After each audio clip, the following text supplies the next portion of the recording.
이 예배해 주신 하나님의 말씀, 구약성경 창세기 32장 13절부터 32절까지의 말씀입니다. 구약 49쪽입니다.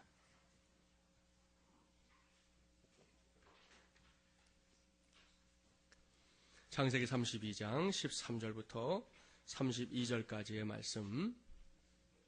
이 계시의 말씀을 봉독할 때에 살아계신 하나님의 음성 꼭 들으시기 바랍니다. 이게 지난주 훈련해도 이게 절반밖에 안 돼갖고 이쪽만 항상 잘해요. 이쪽은 나중에 알아서 해라 이러시는 분위기네. 다시 하겠습니다. 이 계시의 말씀을 봉독할 때에 살아계신 하나님의 음성 꼭 들으시기 바랍니다. 야곱이 거기서 밤을 지내고 그 소유 중에서 형 에서를 위하여 예물을 택하니 암염소가 200이요 순염소가 20이요 암양이 200이요 순양이 20이요 전나는 낙타 30과 그 새끼요 암소가 40이요 황소가 10이요 암나기가 20이요 그 새끼 나기가 10이라. 그것을 각각 때로 나누어 종들의 손에 맡기고 그의 종에게 이르되 나보다 앞서 건너가서 각대로 거리를 두게 하라 하고 그가 또 앞선 자에게 명령하여 이르되 내 형 에서가 너를 만나 묻기를 내가 누구의 사람이며 어디로 가느냐 내 앞에 것은 누구의 것이냐 하거든 대답하기를 주의 종 야곱의 것이요 자기 주 에서에게로 보내는 예물이오며 야곱도 우리 뒤에 있나이다 하라 하고 그 둘째와 셋째와 각대를 따라가는 자에게 명령하여 이르되 너희도 에서를 만나거든 곧 이같이 그에게 말하고 또 너희는 말하기를 주의 종 야곱이 우리 뒤에 있다 하라 하니 이는 야곱이 말하기를 내가 내 앞에 보내는 예물로 형의 감정을 푼 후에 대면하면 형이 혹시 나를 받아주리라 함이었더라. 그 예물은 그의 앞서 보내고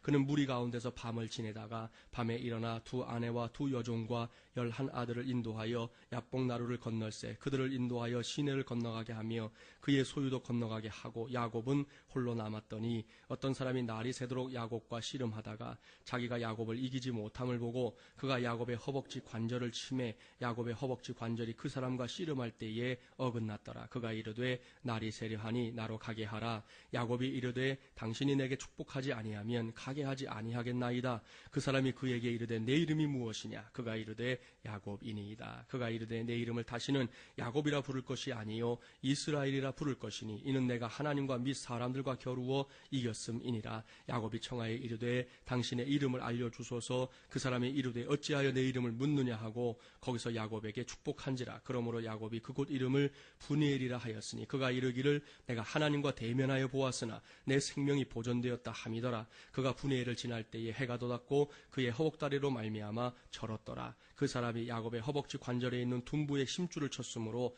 이스라엘 사람들이 지금까지 허벅지 관절에 있는 둔부의 힘줄을 먹지 아니하더라. 아멘. 옆에 계신 분 서로 바라보며 축복합니다. 하나님 나라 운동을 위한 마중물이 됩시다.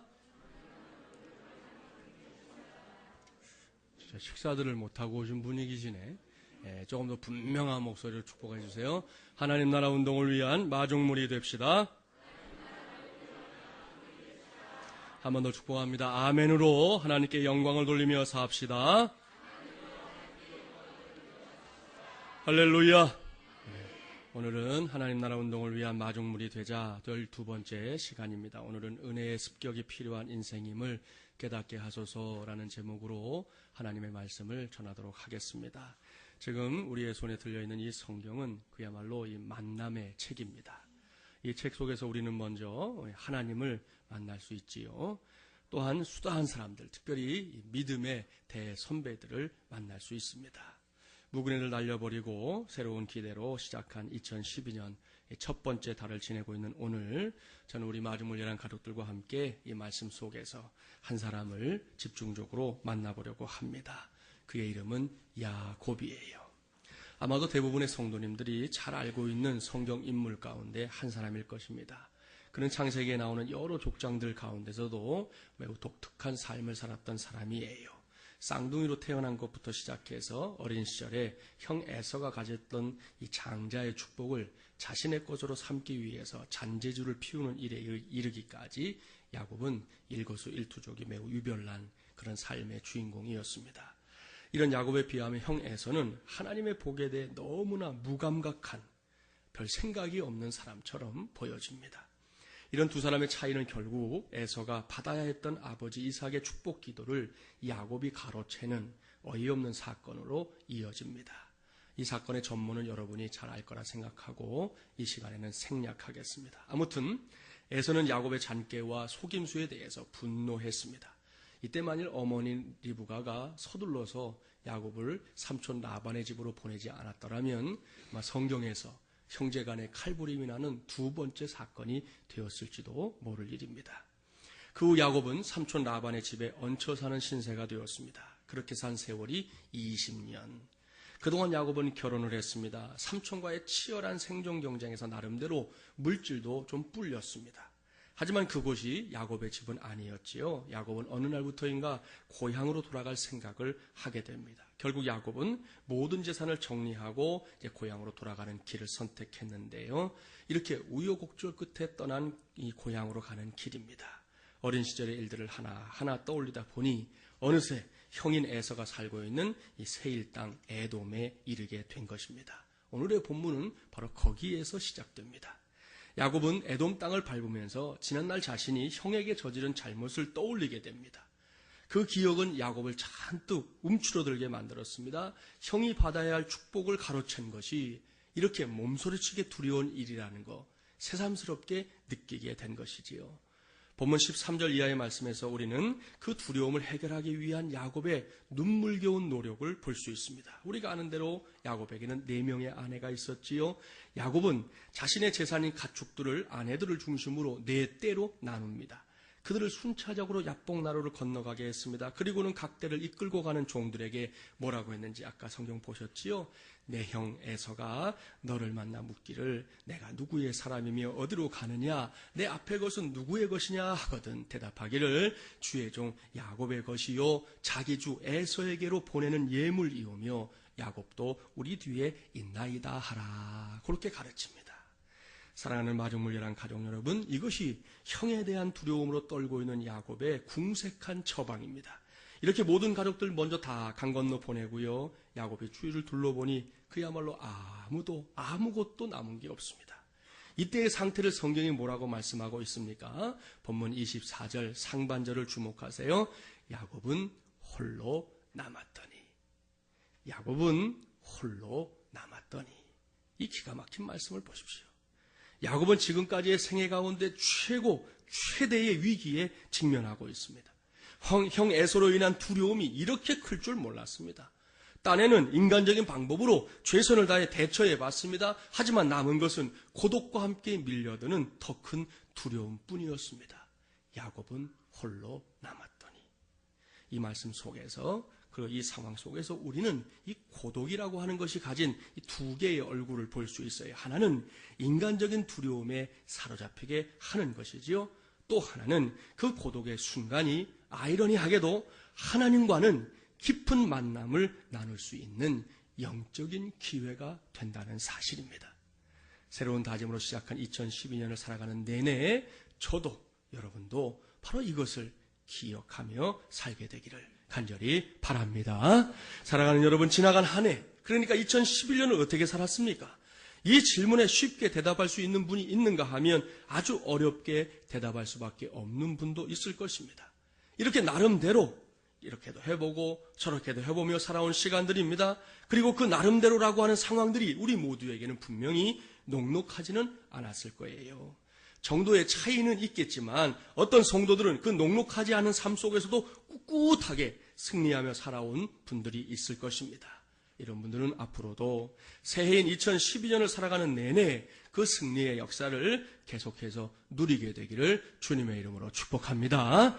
그런가 하면 그 녹록하지 않은 삶으로 인한 어려움과 역경을 경험했거나 지금도 그 과정 속에 있는 분들도 있을 거예요. 그래서 당부합니다. 여전히 어려움이나 문제 앞에 서 있는 분들이라 할지라도 더 이상 한숨만 내쉬고 있지 말기 바랍니다. 이 시간 우리에게 주시는 하나님의 말씀을 꽉 붙잡게 되기를 바랍니다. 왜냐하면 성경은 지금의 여러분이 놓여있는 그 상황으로 모든 것이 끝난 것이 아니라고, 정말로 그것이 끝이 아니라고 아주 단호하게 말씀하고 있기 때문입니다. 그렇습니다. 설사 이 세상에 나 홀로 남은 듯한 인생 최대의 고독이 찾아왔다 하더라도 그 고독은 결코 고독만으로 끝나지 않습니다. 도리어 그 때가 우리 그리스도인들에게는 매우 중요한 신앙적인 전환기가 될 수 있는 것입니다. 따라서 하나님을 믿노라 하는 사람들이 어떤 어려움이나 문제를 만났을 때 하나님을 찾는 일에는 무관심하고 자기의 수단으로만 대처하려고 하는 것은 올바른 신앙의 태도가 될 수 없는 거예요. 오늘 본문을 보십시오. 야곱도 홀로 남았습니다. 그런데 그 고독이 야곱으로 하여금 하나님을 직접 대면할 수 있는 기회로 작용하고 있습니다. 본문 24절 말씀을 우리 함께 봉독해 봅니다. 24절입니다. 함께 봉독해 볼까요? 야곱은 홀로 남았더니 어떤 사람이 날이 새도록 야곱과 씨름하다가, 아멘, 할렐루야. 사랑하는 마중물려란 가족 여러분, 오늘은 이 말씀을 집중해서 주목하기 바랍니다. 저는 오늘 이 말씀을 가리켜 은혜의 습격이라고 부르려고 합니다. 먼저 은혜가 무엇인지 아시죠? 받을 자격이 없는 사람에게 베푸시는 모든 호의를 가리켜서 성경은 은혜라고 부릅니다. 받을 자격이 있는 사람에게 주는 것은 은혜가 아니에요. 받을 자격이 없는 사람에게 주어지는, 하나님의 편에서 주어지는 모든 호의를 가리켜 성경은 은혜다, 그렇게 말합니다. 그렇기 때문에 저는 물론이고 이 땅에 살고 있는 모든 사람들이 그 앞에 서기만 하면 가장 초라해지는 단어, 그 단어가 바로 은혜라는 단어예요. 그렇습니다. 여러분도 그렇고 저도 그렇지만 제 자신을 빼고는요, 여러분, 이 세상에서 여러분이 저를 얼마나 알 수 있겠어요? 그러니까 더 넓게 하면 하나님 빼고는 제 자신이 제가 저를 가장 잘 아는 거예요. 제가 알고 있는 저는 지금 이 시간에 이렇게 이곳에 서 있을 수 있는 사람이 아니에요. 제가 무슨 자격으로 예배를 인도하고, 제가 무슨 자격으로 하나님의 말씀을 전한다는 말입니까? 정말이지 말도 안 되는 거예요. 얼마나 못나고 어리석고 허물이 큰 사람인지 모릅니다. 이것이 사실이기 때문에 은혜라는 단어 앞에 서면 굳이 누가 뭐라고 하지 않아도, 너 이랬지 저랬지 말하지 않아도 우리 스스로 초라해질 수밖에 없는 것입니다. 하지만 그렇게 우리를 초라하게 만드는 은혜라는 단어는 그저 우리를 초라하게만 만드는 것이 아닙니다. 그 은혜는 초라하기 짝이 없음에도 불구하고 저와 여러분, 우리 모두를 다시금 하나님 앞에 하나님의 자녀로 당당히 나서게 하는 가장 중요한 이유이기도 한 것입니다. 그러니까 이 은혜라는 단어는 참 희한한 단어예요. 우리에게는 정말 다른 표현을 할 수 없을 만큼 감격스러운 단어예요. 이런 관점에서 본다면 하나님께서 우리에게 베푸시는 은혜 중에 은혜는 뭐니 해도 저와 여러분을 죄와 죽음과 사탄의 권세로부터 구원해 주신 것입니다. 이것이 얼마나 놀랍고 얼마나 위대한 은혜인지 모릅니다. 그 은혜 때문에 감격하며 눈물 흘렸던 기억들 있습니까? 아마 있을 거예요. 혹 없는 분은요, 조만간 그런 은혜가 여러분의 인생을 찾아올 것입니다. 여러분, 그렇다면 그 은혜의 감격 잃어버리지 말아야 합니다. 혹 잃어버렸다면 반드시 되찾아야 합니다. 왜입니까? 그것은 우리가 받은 구원은 자다가도 벌떡벌떡 일어나서 우리의 볼을 꼬집어 봐야 할 만큼 놀랍고 감격스러운 사건이기 때문이에요. 이 감격을 놓치지 않는 한 우리의 삶에서는 은혜 아닌 것이 없게 됩니다. 숨 쉬는 거 은혜입니다. 여러분, 이게 자동으로 되니까 여러분 거 같으시죠? 병원에 한 번만 갔다 와보세요. 여러분 거 아니에요. 이게 뭐 내가 하니까 다 되는 줄 아세요? 아니요. 여러분 거 아니에요. 하나님께서 은혜로 주신 거예요. 두 다리로 걷고 뛰고 달릴 수 있는 거, 4층 올라오나 헉 대도, 여러분, 여기까지 우리가 두 다리로 올라올 수 있는 거 은혜입니다. 우리의 가족들, 여러분, 왼수가 아니고 은혜예요. 잊지 마셔야 돼요. 이 교회 말할 것도 없습니다. 은혜입니다. 지금 내 옆에 앉아있는 그분이 마중물리람의 가족이라는 사실, 은혜입니다. 여러분의 눈에 볼 때 좀 마음에 안 들게 하고 오셨어도 그분은 여러분에게 은혜의 대상인 거예요. 그것을 잊지 마셔야 돼요. 이런 은혜를 100% 있는 그대로 손으로 만져질 만큼 구체적으로 누리게 되기를 주님의 이름으로 축복합니다. 다음은 습격이라는 단어를 살펴보겠습니다. 이 단어는 어려운 단어가 아니잖아요. 여러분이 알고 있는 대로 습격이란 갑자기 상대편을 덮쳐서 치는 것을 의미합니다. 그야말로 난데없이 생각도 못했는데 기대하지도 않았는데 닥쳐온 어떤 일을 가리킨다는 것이죠.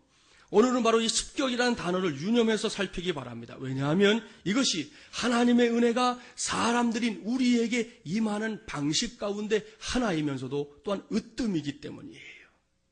이러한 사실을 전제하고 앞서 공독했었던 24절 말씀을 다시금 잘 보세요. 야곱은 홀로 남았더니 어떤 사람이 날이 새도록 야곱과 씨름하다가 그랬습니다. 저는 앞에서 야곱이 홀로 남게 된 이유와 상황 설명해 드렸습니다. 누군가는 이러한 야곱을 보면서 매우 비겁한 사람이라고 말할 거예요. 자기 가족들, 종들 다 앞서 보내고 지금 에서가 군대를 몰고 오고 있는데 싹 몰살 당하고 지만 살아남겠다고 뒤에 남았잖아요. 비겁한 사람이지요. 겁쟁이라고 말할 거예요. 누군가는 아주 영악한 인물이라고 평가할지도 몰라요. 혹은 두려움에 파묻혀 있는 사람이라고 말할 것입니다. 하지만 그러한 평가는 야곱에게 아무런 의미가 없어요. 지금 그에게는 오로지 한 가지 고민만 있을 뿐입니다. 어떻게 해야 이 난관을 벗어날 수 있을까?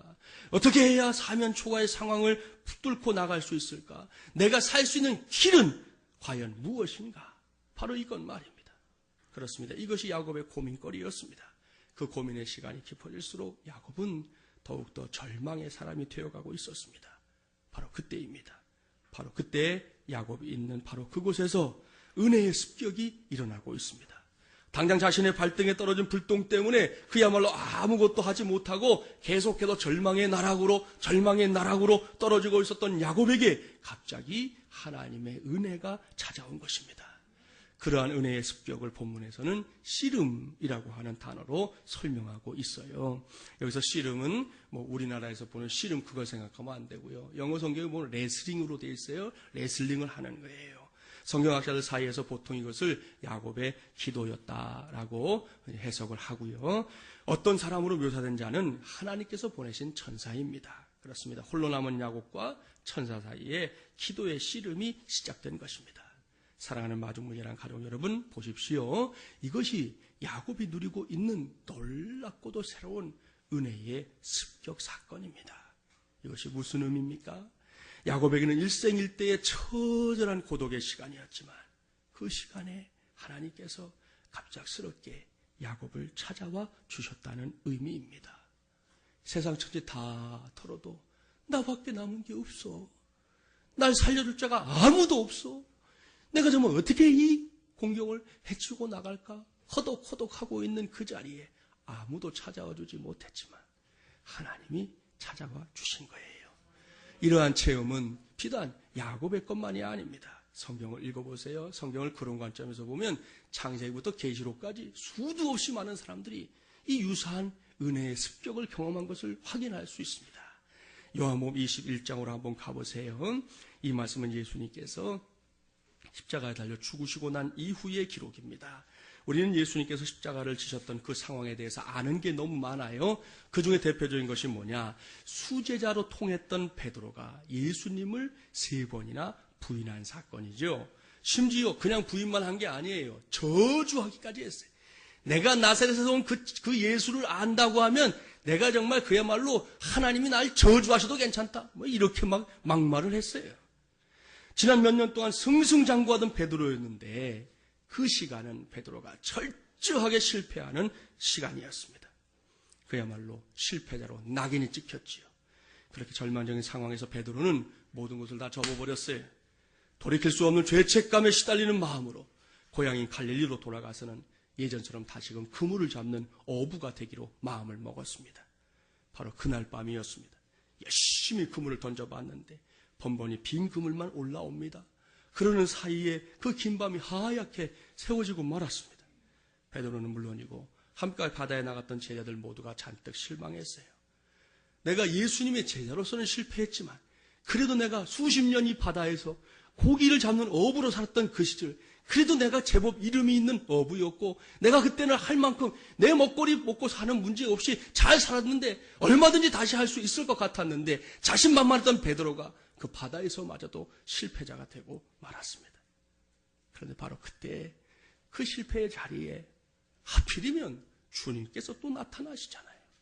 요한복음 21장 4절부터 7절을 보려고 합니다.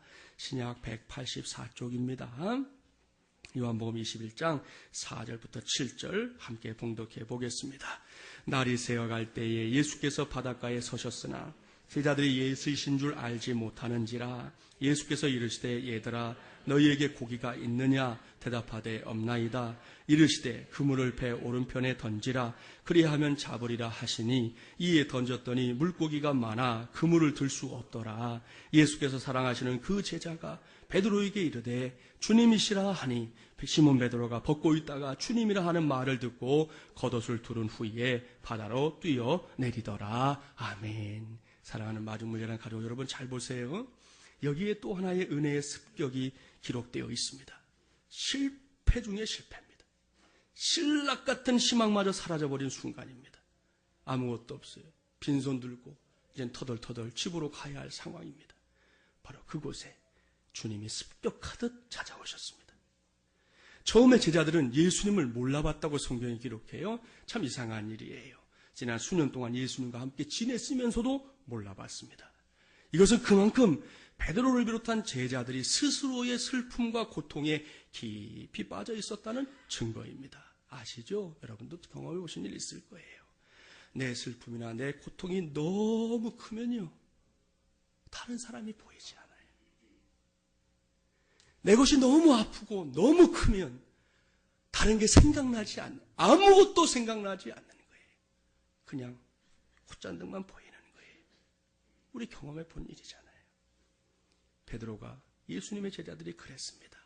그런데 이내 최고의 실패자인 베드로가 주님을 알아봤습니다.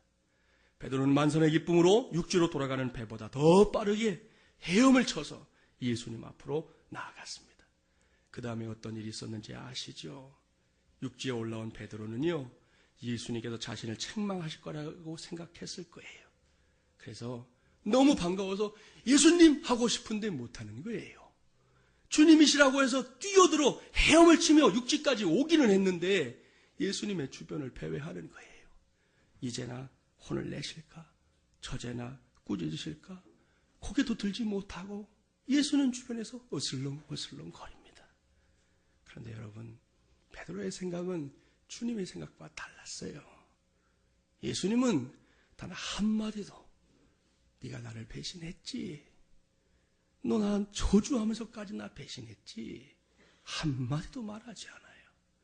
도리어 제자들을 위하여 아침상을 차려놓고 어서들 먹어라. 지난밤에 너무 수고했지. 밤새 고기 잡느라 얼마나 배가 고팠겠니. 오히려 상을 차려주시고 그들에게 밥을 먹여주십니다. 그러고 나서 예수님께서 베드로에게, 제가 볼 때는 그래요. 성경에 그런 표현은 없지만 조용히, 아주 조용히. 여러분, 우리가 성경 읽을 때 이게 모든 사람들 앞에서 예수님 막 떠벌리듯이 절대로 제가 볼 땐 그렇게 안 하셨어요. 그런 분이라면 우리 주님은 아니실 것 같아요. 다 식사를 마치고 제자들이 이제 한숨 돌리고 있는 동안 예수님이 베드로를 불러서 조용히, 아주 조용히 묻습니다. 요한의 아들 시몬아, 내가 이 사람들보다 나를 더 사랑하느냐? 주님, 그렇습니다. 내가 주님을 사랑하는 줄 주님께서 아시나이다. 내 어린 양을 먹이라. 요한의 아들 시몬아, 내가 나를 사랑하느냐? 주님, 그렇습니다. 내가 주님을 사랑하는 줄 주님께서 아시나이다. 내 양을 치라. 거기까지만 했어도 베드로가 참 마음이 무거웠는데요. 또 세 번째 물으시잖아요. 요한의 아들 시몬아, 내가 나를 사랑하느냐? 주님, 모든 것을 아시지 않습니까? 주님이 모르시는 게 뭐가 있습니까? 모든 것을 아시지 않습니까? 제가 실패했던 것도 아시고, 제가 주님 부인했던 것도 아시고, 제가 저주했던 것도 아시고, 모르시는 게 없잖아요. 다 아시잖아요. 제가 그 모양 그 꼴이라는 거 다 아시잖아요. 그렇지만 내가 주님을 사랑하는 줄도 주님은 아시지 않습니까? 그렇게 다시 대답합니다. 내 양을 먹이라. 사랑하는 여러분, 결코 요란하지도 길지도 화려하지도 않았던 이 대화가 베드로에게는 위대한 은혜의 습격 사건이 된 거예요. 이 일이 없었더라면 베드로는 우리가 아는 베드로가 되지 못했어요. 그는 평생 스스로를 자책하며 죄책감에 굴레에서 벗어나지 못한 채 허덕이는 인생으로 살았을 것입니다. 그런데 주님이 그를 만나주셔요. 베드로가 찾아가서 무릎 꿇고 사죄해도 부족할 판에 주님이 찾아오셨어요. 그리고는 정말 짧지만 굵은 대화로 그의 마음을, 삶을 어루만지시는 은혜의 습격을 통해서 베드로를 일으키십니다. 그 후에 베드로가 귀하게 쓰임받아요. 훗날 십자가에 거꾸로 못 박혀서 죽기까지 베드로가 하나님 나라 운동을 위해 선봉장으로 쓰임받게 된 것을 우리 모두가 알고 있습니다. 하나님의 은혜의 습격 사건은 성경으로만 끝나지 않습니다. 하나님의 지하운동이라는 책을 쓴 리차드 범브란트 목사님에 대해서 들은 분들이 있을 거예요. 그는 루마니아가 공산 통치 아래 있을 때 박해받던 지하교회 목사님입니다. 그 공산화가 되자 체포되어 재판도 없이 14년간이나 감옥에 갇혀 있었습니다. 온갖 고문과 학대를 받았습니다. 3년간은 빛이라고는 전혀 볼 수 없는 독방에서 살았습니다. 그렇게 몸부림을 치며 옥살이를 했지만 결국 사형 언도를 받았어요. 얼마나 낙심이 되었겠어요.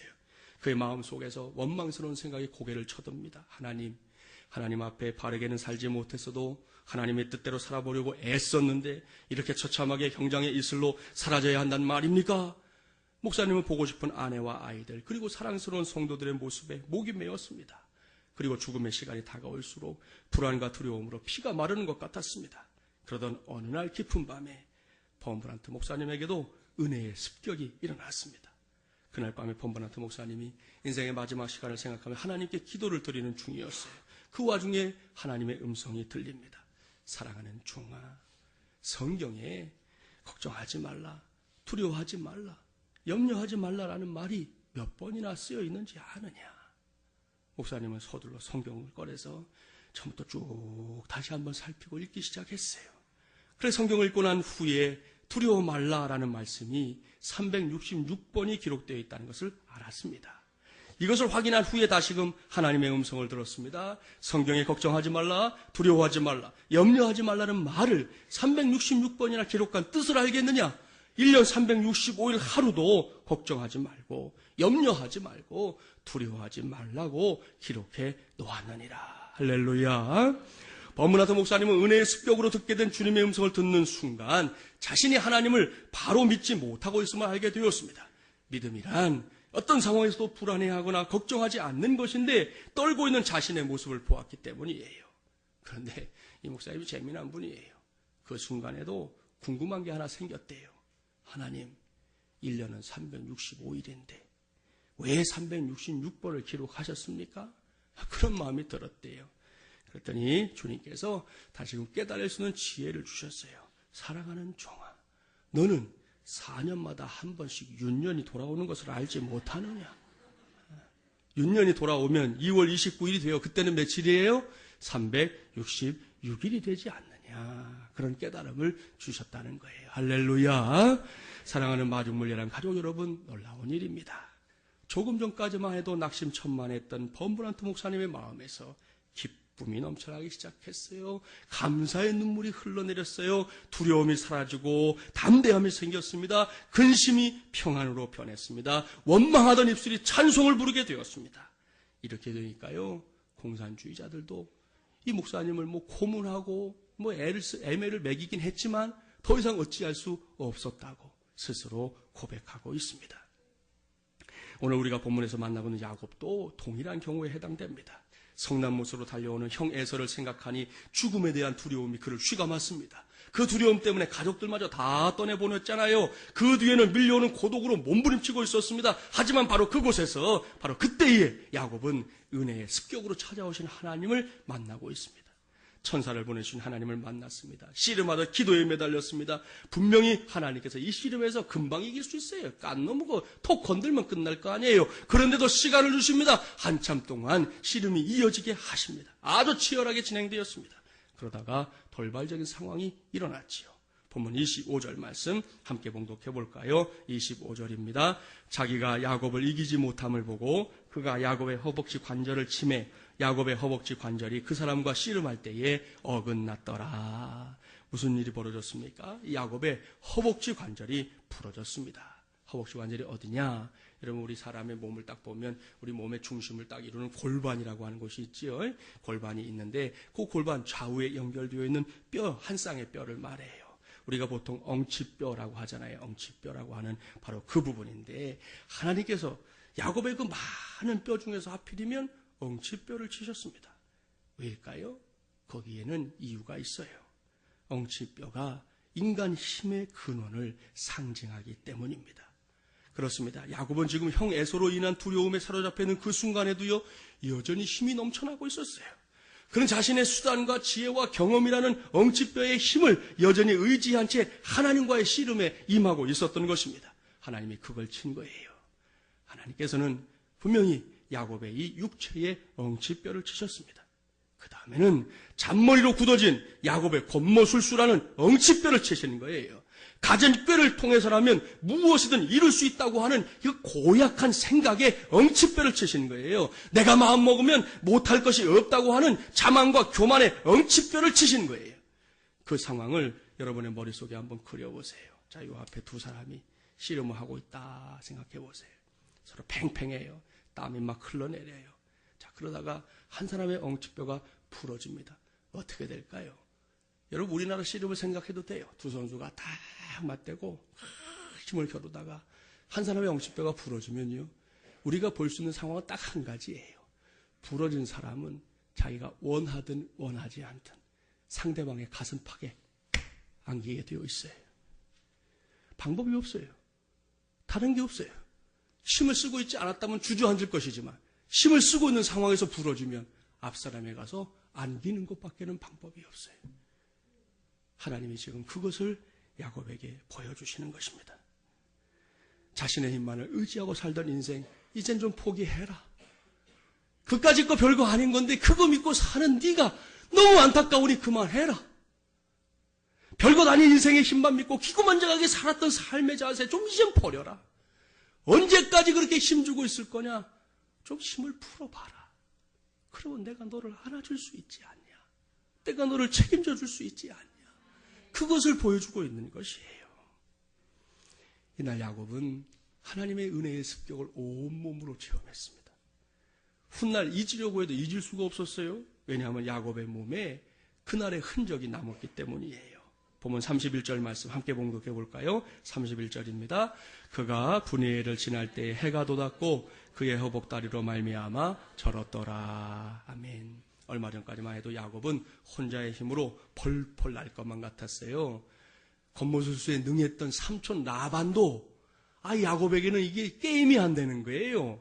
야곱이 맘만 먹으면 그까지 삼촌의 생각들 다 꺾어버리고 얼마든지 이기는데 안 넘고 걱정할 게 하나도 없었다고요. 그런데 그게 이제는 아니라는 것이죠. 부모 형제 속이면서까지 땅에 속한 복을 받으면 다 되는 줄 알았는데 그게 아니었어요.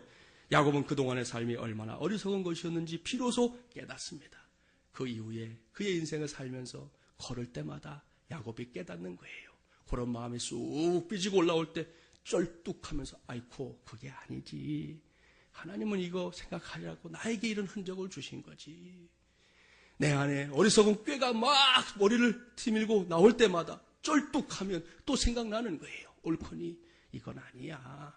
하나님 원하시는 거 아니야. 평생을 그렇게 살았어요. 그러니 얼마나 큰 은혜입니까? 결국 야곱은 이날 이후 땅에 속한 복보다 하늘에 속한 복을 더 사모하는 진정한 하나님의 사람이 된 것입니다. 오늘 본문 26절부터 28절까지의 말씀을 함께 보면 그가 어떤 변화를 이루게 되는지 알 수 있어요. 26절부터 28절 함께 봉독합니다. 그가 이르되 날이 세려하니 나로 가게 하라. 야곱이 이르되 당신이 내게 축복하지 아니하면 가게 하지 아니하겠나이다. 그 사람이 그에게 이르되 내 이름이 무엇이냐? 그가 이르되 야곱이니이다. 그가 이르되 내 이름을 다시는 야곱이라 부를 것이 아니요 이스라엘이라 부를 것이니 이는 내가 하나님과 및 사람들과 겨루어 이겼음이니라. 아멘. 사랑하는 마중물려란 가족 여러분, 이 말씀은 복음입니다. 이것이 바로 승리입니다. 이것이 바로 은혜의 습격 사건의 종결판이에요. 야곱이라는 이름이 무엇입니까? 일그러진 인생의 이름, 속고 속이는 삶의 전부가 그 이름 속에 들어있습니다. 그 이름을 가지고 저 세상을 휘젓고 살았던 시간들이 얼마나 많았습니까? 그런데 이제는 그 이름이 아무 가치가 없는 거예요. 그 이름이 바뀌고 있습니다. 그의 이름은 이제 이스라엘입니다. 이것은 새로운 인생의 출발점을 말하는 것입니다. 하나님의 뜻 앞에 자신을 기꺼이 내맡기는, 하나님의 품에 떨어졌던 바로 그때의 삶으로 돌아가 새롭게 시작하는 이름이 이스라엘이기 때문이에요. 우리 역시 마찬가지입니다. 지나간 시간 속에 우리에게도 얼마든지 야곱의 삶이 있었을 것입니다. 예수 그리스도의 대속의 은혜가 아니었다면, 그러한 하나님의 은혜의 습격이 없었다면 우리는 아직도 야곱으로 살고 있을 것입니다. 이전 투구라는 말 아시죠? 두 마리의 개가 서로 물고 싸우고 합니다. 물론 싸우다 보면 마지막에 깽깽깽깽 하고 도망가는 놈이 있고 승자로 남는 놈이 있지요. 그런데 여러분, 그 승자는 멀쩡한가요? 아니요. 사방팔방 다 뜯겼어요. 진흙탕에 다 굴렀어요. 지 혼자만 깨끗하게 이기는 건 없는 거예요. 결국은 둘 다 망하는 거예요. 그것이 이전 투구 아닙니까? 야곱의 인생이 그랬습니다. 잔머리 굴려보고 악한 꾀 써보고 뭔가 이룬 듯 했지만 남는 거 아무것도 없잖아요. 자신이 태어나고 자랐던 고향으로 돌아가면서도 기쁜 마음으로 금이 환영하는 게 아니라 형제의 칼을 두려워해야 하는 그런 보잘것없는 신세, 야곱입니다. 이것은 우리들의 과거의 모습일 수 있습니다. 오늘 시간 하나님께 예배하러 나오기 직전까지의 우리의 모습일지도 모르겠어요. 따라서 저는 2012년 새해 세 번째 주일인 이 시간이 우리 모두에게 소중한 시간이 되기를 소망합니다. 과거의 야곱과 같았던 우리의 삶을 예수 그리스도의 은혜를 통해, 그 은혜의 습격을 통해 이스라엘로 바꾸어 주신 하나님이십니다. 그 하나님께서 이 시간 한 주 동안의 피곤함을 뒤로하고 주님의 몸된 교회로 달려나와 하나님께 예배하며 기도하는 우리 모두를 새로운 이스라엘로 삼아주실 줄 믿습니다. 이 문제만 해결되면 우리는 하나님께로부터 복을 받아 누리는 새로운 인생의 주인공이 될 수 있습니다. 더 이상 실패자가 아닌 승리자가 될 줄 믿습니다. 사랑하는 여러분, 야곱을 보세요. 그의 이름이 이스라엘로 바뀐 그것을 기점으로 그는 풍성한 복의 주인공이 되는데요. 먼저는 영적인 복이에요. 이 사건 이후에 하나님께서는 비로소, 그전까지는 아브라함의 하나님, 이삭의 하나님으로 끝났지만 이제는 야곱의 하나님으로 그의 인생에 통행해 주십니다. 먼 훗날 그의 후손들에게도 하나님은 자신을 나타내실 때 나는 아브라함의 하나님이요, 이삭의 하나님이요, 야곱의 하나님이다 라고 당신을 밝혀주십니다. 이것이 야곱이 누리게 될 위대한 영적인 복이에요. 다음은 현세의 복입니다. 오늘 집에 돌아가시면 다음 장인 창세기 33장 꼭 읽어보세요. 하나님께서는 당시에 야곱이 가장 두려워하고 근심했던 형 에서와의 이 원한을 깨끗하게 해결해 주십니다. 그 부분 나중에 제가 또 말씀 한번 전할 건데요. 아무튼 해결해 주셨어요. 형이 동생을 얼싸안고 웁니다. 지나간 세월의 모든 원한과 앙금이 한순간의 눈녹도 사라지는 은혜를 베풀어 주십니다. 그리고 야곱이 이후에는 하나님의 은혜를 누리며 살게 되는 것이지요. 이제 오늘은 저와 여러분이 이 말씀의 주인공들이 되기를 간절히 바랍니다. 이를 위해 지난 주간 내내 저는 기도했습니다. 하나님 아버지, 이번 주일에는 모든 마중물여람의 가족들이 은혜의 습격이 필요한 인생이라는 사실을 깨닫게 하여 주옵소서. 그러한 깨달음을 통해 진정으로 하나님 나라 운동의 마중물들이 되게 하여 주옵소서. 할렐루야. 부족한 목사의 기도지만 하나님께서 이 기도에 응답해 주셔서 주님의 날인 오늘 성수주일하며 예배하는 우리 모두가 야곱이 만났던 하나님을 이 자리에서 만나고 야곱이 체험했던 그 위대한 일들을 이곳에서 체험하게 되기를 간절히 바랍니다. 하나님께서는 그때와 동일하게 우리에게도 생각지도 못했던, 기대하지도 않았던, 예상하지도 못했던 은혜의 습격 사건을 허락해 주실 줄 믿습니다. 그 와중에 우리 모두를 더 찐하게 만나 주실 거예요. 마음을 여세요. 우리의 삶의 모든 것들을 한번 열어놓아 보세요. 그 믿음으로 말미암아 2012년도에는 이전과도 비교도 할 수 없는 풍성한 은혜 가운데 거하게 되는 것은 물론이고 우리의 비전처럼 하나님 나라 운동을 위한 마중물들이 되는 저와 여러분이 되기를 주님의 이름으로 간절히 축원합니다. 기도하겠습니다. 하나님 아버지, 하루하루 살아가는 것이 기쁨이 되어야 하지만 우리 인생길이 그렇게 만만하지 않습니다. 잘 살고 싶지만 하나님이 보실 때에도 하나님의 기쁨 되고 싶지만 우리의 삶에는 여러 가지 일그러진 모습들이 있는 것 우리 자신도 알고 하나님은 더 잘 아십니다. 그러하기에 하나님의 은혜가 필요한 하나님의 사람들에게 우리 하나님께서 은혜의 습격으로 찾아와 주신 것을 감사합니다. 홀로 남은 그 야곱, 처절한 인생의 그 상황 속에 우리 하나님 은혜의 습격으로 찾아오셔서 저에게 새로운 길을 열어주셨지요. 실패자 베드로, 죄책감에 시달리는 베드로, 아무것도 할 수 없다고 낙심천만하여 주님 앞에 벌벌 떨고 있던 그에게도 우리 하나님은 은혜의 습격으로 찾아오셔서 그를 회복해 주신 것을 우리가 알게 되었습니다. 하나님 아버지 본버나트 목사님처럼 원치 않는 고난과 역경 속에 처해서도 우리 하나님은 찾아오시는 은혜의 습격의 하나님이신 것을 우리 모두가 오늘 확인해 싸우니 2012년 내내 살아가면서 우리의 삶에 찾아오시되 은혜의 습격으로 찾아오시는 그 하나님 꼭 만나는 우리 마중물련한 가족들 되게 하여 주시옵소서. 하나님 어차피 우리의 힘만으로는 살아갈 수 없는 거 알지 않습니까? 수도 없이 경험했지 않습니까? 또다시 그 어리석음을 선택하지 않게 하여 주옵시고 하나님 아버지 우리에게도 주님을 붙잡을 수 있는 마음 주시고 주님이 손 내미실 때 기꺼이 그 손 잡는 하나님의 종들 되게 하여 주시옵소서. 예수님의 이름으로 기도하옵나이다. 아멘.